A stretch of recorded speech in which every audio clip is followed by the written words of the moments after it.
ሊግ ስፖርት ኦፊሻል ባለምሰገድ ሲፉና በበጋሻው አየለ ላለፉት 25 ዓመታት ጥብስቅ ባለ መረጃ አቅሟ ጠንቅቆ የሚያውቁት ሊግ ስፖርት ጋዜጣ እነሆን በተጨማሪነት ሊግ ስፖርት ኦፊሻል የስፖርትና የመዝናኛ ዩቲዩብ ቻናል ይዘንላችሁ ብቅ ብለናል።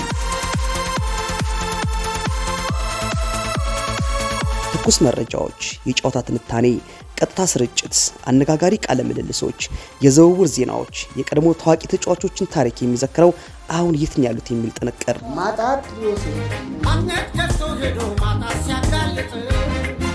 በመዝናኛ ዝግጅቶቻችን በተለያዩ ዓለማት ያሉ ኢትዮጵያንን ያልተነገሩና ያልተዳሰሱ መሳጭ ፕሮግራሞችን ይዘንላችሁ እንቀርባለን። በሀገራችን በአንጋፋነት ብቸኛ የሆነችው ሊግ ስፖርት ጋዜጣ እነሆን ደግሞ በዩቲዩብ ቻናል በመረጃ ልታረከው ብቅ ብላለች። መረጃችን ለብዙዎች ተደራሽ ይሆን ዘንድ ላይክ እና ሰብስክራይብ ማድረጉን እንዳይዘነጉ። ሊግ ስፖርት ኦፊሻል የስፖርትና የመዝናኛ ፕሮግራም ሁሌም ለለውጥ እንሰራለን።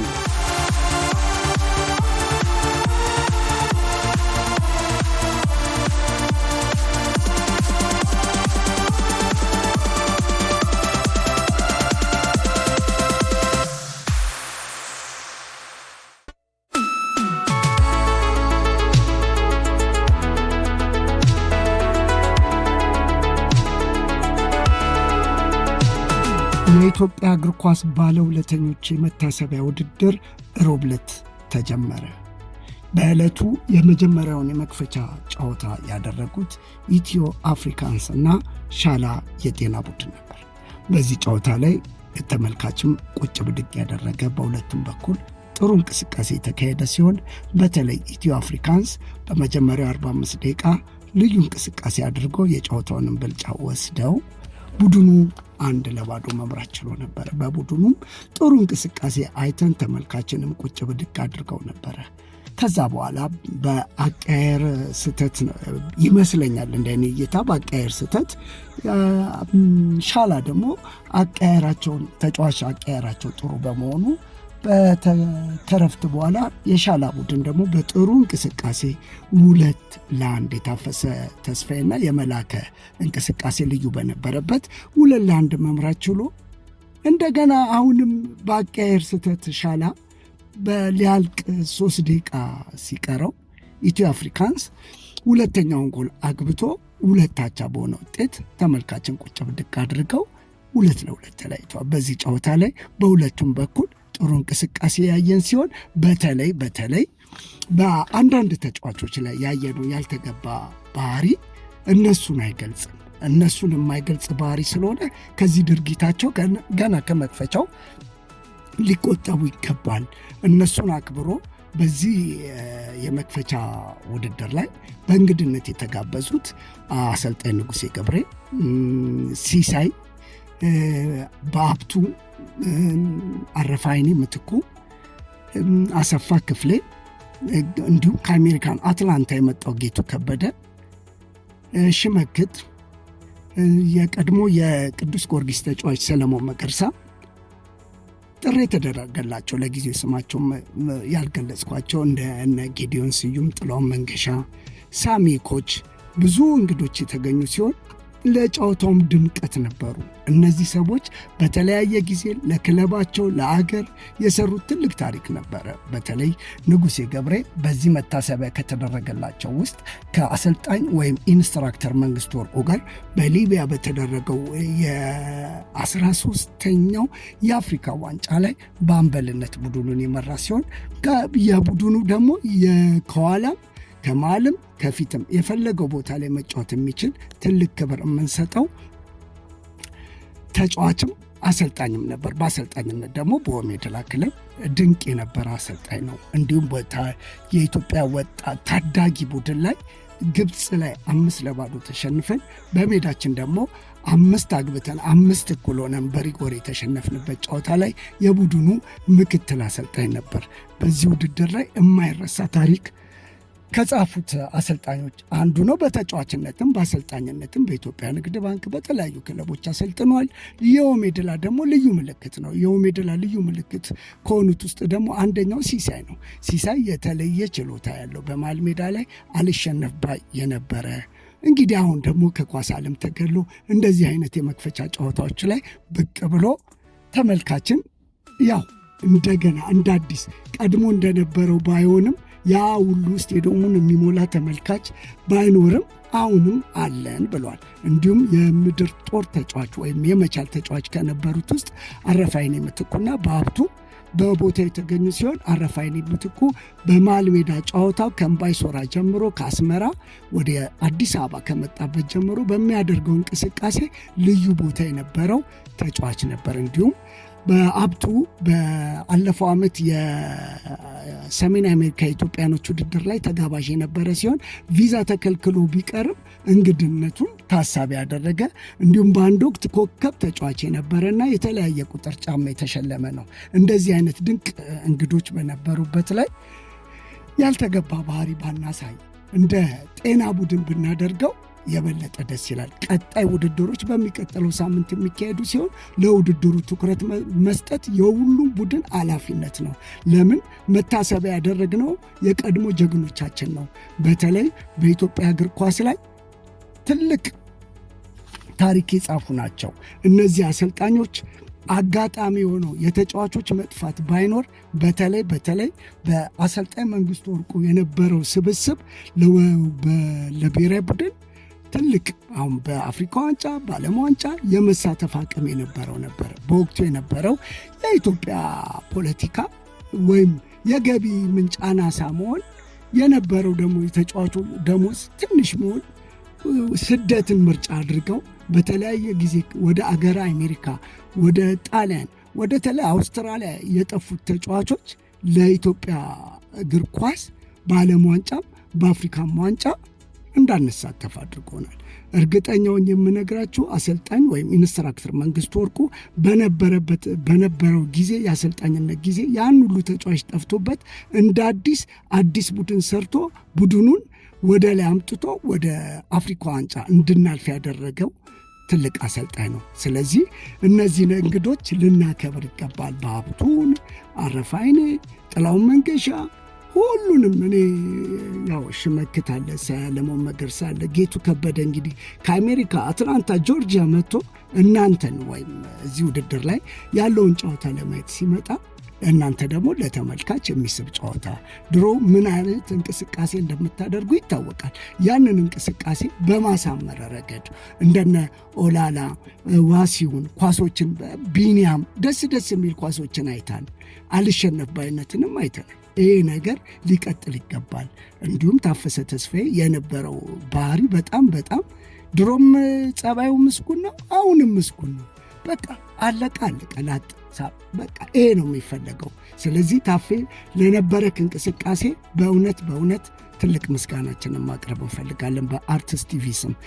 በአጠቃላይ ሁለቱም ጤና ቡድኖች ያደረጉት እንቅስቃሴ አሪፍ ነበር።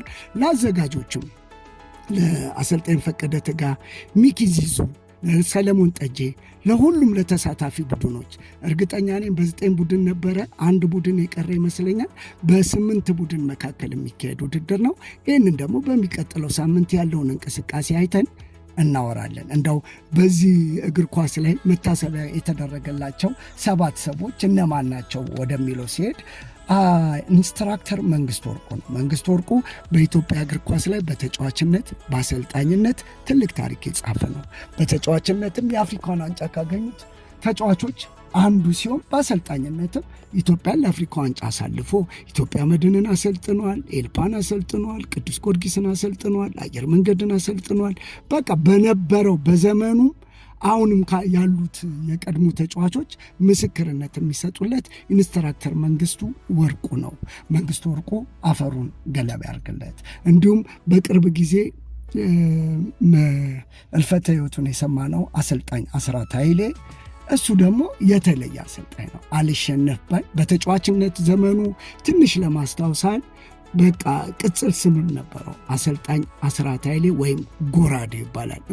ለምንድን ነው ጎራዴ የተባለበት ምክንያት? ኳሶች በዛ በኩል ካለፉ ወይ ኳሱን ወይም ከነ ምናምን ይባላል። አሰልጣኝ አስራት ኃይሌ ወይም ጎራዴው ለለበሰው ማሊያ ሟች ነበረ። በጥጥ ማበር ወይም በጨርቃጨርቅና በቅዱስ ጊዮርጊስ በነበረው የጨዋታ ዘመን ልዩ የነበረ ሲሆን ለኢትዮጵያ ብሔራዊ ቡድንም በ10ኛው አፍሪካ ዋንጫ ላይ ወክሎ የተጫወተ በጸባዩ ምስጉን ለተጫዋቾች ለወደፊት ሕይወታችሁ እንደዚህ አድርጉ በማለት በመቆጣት በሌሊት በመምጣት ጋቢ ተሸፍኖ ተጫዋቾች እንዳይወጡ በማድረግ የተለያየ አሁን በእርሻ ሰብል የሰራው ቡድን በጣም በጣም በጣም ልዩ ነበረ። በዚህ በኩል እነ ፍላጎት ደምሴ፣ አፈወርቅ ካቻ፣ እነ ትዕግስቱ፣ እነ ሳምሶን አየለ ማንን ጠርተህ ተጨርሰዋለህ። ኃይሌ ካሴ ድንቅ የነበረበትን የእርሻ ሰብል ቡድን ስብስብ ውስጥ አሰልጣኝ የነበረው አንዱ አስራት ኃይሌ ነበረ እና አስራት ነፍስን በአጸደ ገነት ያኖርልን። እንዲሁም ስዩም አባተ በኢትዮጵያ ቡና ውስጥ በትልቅ መዝገብ ላይ ተጽፎ የሚገኘው አሰልጣኝ ስዩም አባተ። አሰልጣኝ ስዩም አባተ ለታዳጊዎች የሚያደርገው ትኩረት የተለየ ወጣት ታዳጊዎች ላይ በጣም በጣም አይኑ ረዣዥም ነው።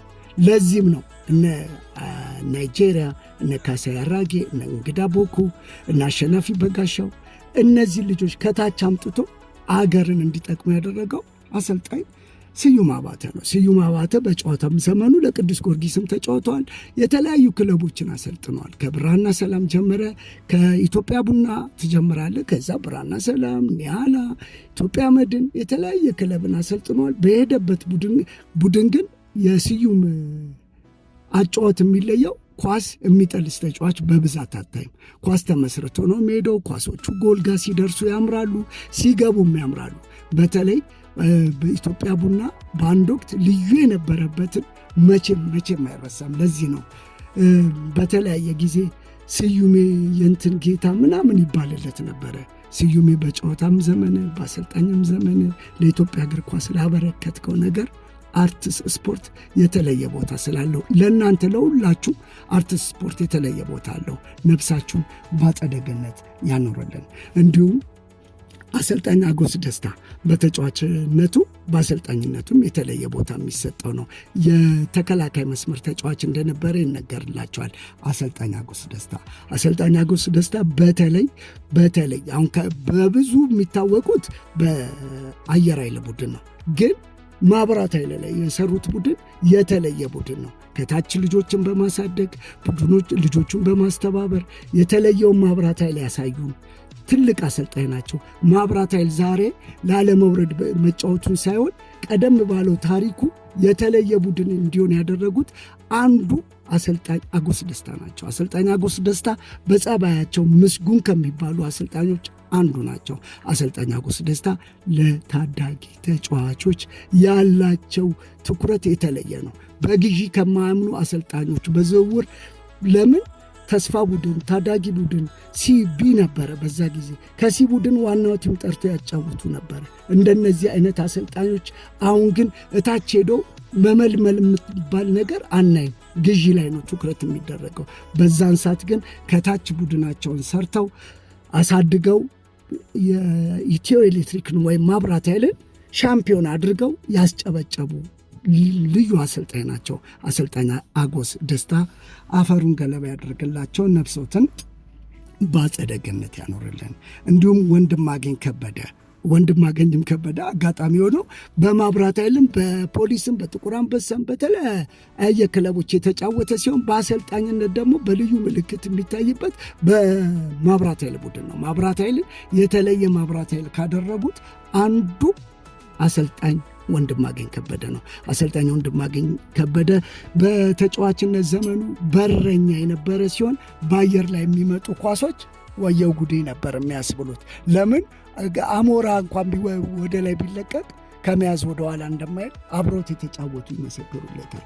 አሰልጣኝ ወንድማገኝ ከበደ በተጫዋችነት ዘመኑ ላደረገው አስተዋጽኦ ለምን ብዙ ሰዎች እሱን እያዩ የመጡ አሉ። በአሰልጣኝነትም ዘመኑ ለታዳጊዎች የሚሰጠው ቦታ፣ ለያዛቸው ክለቦች ታማኝነቱ፣ አልሸነፍ ባይነቱ፣ በታመመበት ጊዜ አጠገቡ የደረሱት ብዙዎች ባይሆኑ በተጫዋችነትም በአሰልጣኝነትም ለኢትዮጵያ እግር ኳስ ለሰጠው ስጦታ ከፍተኛ አክብሮትና ምስጋና አለን ለማለት እፈልጋለሁ። አርትስ ስፖርት እንዲሁም አሰልጣኝ አዳነ ገብረ ኢየሱስን ለየት የሚያደርጋቸው እርግጠኛውን የምነግራችሁ አሁን ከኳስ ዓለም የተገለለውን ሳላዲን ሰይድን ጨምሮ ብዙ የሙገር ተጫዋቾችን እንትን ፕሮጀክት ነበራቸው በተለያየ ቦታ። እነዛ ፕሮጀክቶችን ይዘው እዛ ፕሮጀክት ላይ ትልቅ ስራ ሰርተው ልጆቹን በማሳደግ በእርግጠኛ ነኝ ሙገር በግዢ አይታወቅም። በፕሮጀክት ይዞ በመምጣት ለኢትዮጵያ ብሔራዊ ቡድን እየመገበ የሚገኝ ይህንን ፕሮጀክት ደግሞ የሚመሩት አሰልጣኝ አዳነ ገብረ ኢየሱስ ናቸው። አሰልጣኝ አዳነ ገብረ ኢየሱስ በተለያየ ጊዜ በሴቶችም ይሁን በወንዶች ብሔራዊ ቡድንም በአሰልጣኝነት የመጡ ሲሆን እሳቸው የሰሩት የሙገር ቡድን ልዩ እንደነበረ ታሪክ አይዘነጋቸውም። በዛ ቡድን ውስጥ በተለያየ ጊዜ የነበሩት ተጫዋቾች ምሳሌ መሆን ይችላሉ። ነፍሶትን በአጸደ ገነት ያኖርልን። እንዲሁም በጋዜጠኝነት ታሪክ ውስጥ የተለየ ሀሳብ ይዞ የሚመጣው ለሀሳቡ መፍትሄ ምክንያቶችን ይዞ የሚመጣው ጋዜጠኛ ገነነ መኩሪያ ወይም ሊብሮ ነው። ጋዜጠኛ ገነነ መኩሪያ ሊብሮ በተጫዋችነት ዘመኑ ከሻሸመኔ ቢመጣም ለሜታ ቢራ የተጫወተ ሲሆን እንዲሁም በአሰልጣኝ ሰውነት በሻው ምርጫ ወደ ማብራት ኃይል በመምጣት ለማብራት ኃይል ቡድን የመጫወት ዕድሉን አግኝተዋል። በጨዋታ ዘመኑ ያያቸውን ነገሮች ጋዜጠኛ ከሆነ በኋላ ደግሞ እነዚህን ሀሳቦች በዚህ መንገድ ብናየውስ በሚል የተለያየ ሙግቶችን ይገጥም ነበር። በኳስ ከመጠለዝ መስርተን ብንጫወት የጨዋታ መንገዳችን ቢለይ ይህንን ነገር እኮ ለዚህ ሁሉ ዓመት ሞከርን፣ ምን አመጣን? እስቲ ባልተሄደበት መንገድ እንሂድ በማለት የተለያየ ሀሳቦችን የሚያመጣ ጋዜጠኛና ደራሲ፣ የተለየ ክህሎት ያለው በብዙዎቹ ዘንድ የሚወደድ በሚጽፉት ጋዜጣው ላይ የገነነ ጋዜጦች በብዛት እርግጠኛ ነው መሆነው ፎንቶቹ ትንንሽ ከመሆኑ የተነሳ በአብዛኛው አሁን የምታዩት ትውልድ አይኑ የታመመው በገነነ ጋዜጣ ይመስለኛል። ያው አነሳ አድርጎ ነው የሚጽፈው ተመልካችን ለመሳብ የተለየ ነገር ለመፍጠር ያለውን ነገር ሪያሊቲውን ለማውራት ስለሚፈልግ በሚችለው አቅም ብዙ ሽፋን ይሰጥ ነበረ። በተለይ ለሀገር ውስጥ ዘገባ ላይ የሚሰጠው ሽፋን የተለየ ነበረ። ጋዜጠኛ ገነነ መኩሪያ ደራሲ ጋዜጠኛ ብዬ ነው የማወራው እና ገኔ በጋዜጠኝነት ዘመኑ ብዙ ነገር የገጠመው ሲሆን ያንን ሁሉ ተቋቁሞ ወደ ተሻለ መንገድ እንሄዳለን በሚል የተለያዩ መጽሐፎችን በስፖርት መልክ እያዋዛ አሳትመዋል። ብዙ መጽሐፎችን ከሚታወሱት የአፓና ስፖርት፣ ያልተገባ የጠጅ ክፍፍል ነው፣ የተለያዩ መጽሐፎች ነበሩት። እነዚህ መጽሐፎች ለህትመት አብቅቶ ለተመልካች ተመገቡ ብሎ ያው ምግብ በለው በቃ የሚወደድ ምግብ፣ አሁን ጥሬ የሚወድ ጥሬ ነው፣ ክትፎ የሚወድ ክትፎ ነው። ያ መጽሐፍ አሁን የገነነ መጽሐፎች ጥሬም ክትፎን በለው በጣም ደስ ብሎ የምታነባቸው በተለያየ ዘመን የነበሩ የተጫወቱት ያወጉትን ወግ በአሳምሮ አዋስቶ ያወጋን በቅርብ ጊዜ የህይወቱን ያጣ ነው ጋዜጠኛና ደራሲ ገነነ መኩሪያ ነፍስ በአጸደ ገነት ያኖረው። የእነዚህን የሰባት ሰዎች የመታሰቢያ ውድድር እንግዲህ በሚቀጥለው ሳምንት እንደገና እንደሚቀጥል አዘጋጆቹ ገልጸውልናል። በተለይ ይህንን ውድድር አስበው ላዘጋጁት ለአሰልጣኝ ፈቀደ ትጋ እንደውም ሚኪ ዚዙ የተለየ ሚኪ ዚዙ በጣም ደስ ይላል። እንደዚህ አይነት ነገር ላይ ተነሳሽነቱን ስለማይበት እንዲሁም ሰለሞን ጠጄ በዚህ በኩል የሻላ ቡድን መሪም ሁሉ ነገር ነው ሰለሞን ጠጄ። ለእነሱም የተለየ አክብሮት አለኝ። ፈቀደ ትጋ ሜዳውንም ሁሉንም በማስፈቀድ የተለየ ቦታ ሊሰጥ ይገባል ለአሰልጣኝ ፈቀደ ትጋ። እንዲሁም ሜዳውን በማስተባበር የአበበ ቢቂላ ሜዳን በመፍቀድ የኢትዮጵያ እግር ኳስ ፌዴሬሽን ወጣቶችና ስፖርት ሁሉንም ስናመሰግን አቶ መኮንንን የአበበ ቢቂላ የሜዳ ያው ኃላፊ ናቸው። እሳቸውንም ማመስገን እፈልጋለሁ። በዚህ ቦታ ላይ በእንግድነት በመክፈቻው ላይ የተገኙትን የቀድሞ ተጫዋቾች ሁሉንም ስማችሁን ስለምዘነጋው አንዱን ጠርቼ አንዱን እንዳረሳ ሁላችሁንም ክበሩ ማለት እፈልጋለሁ። አበቃው። ቻው።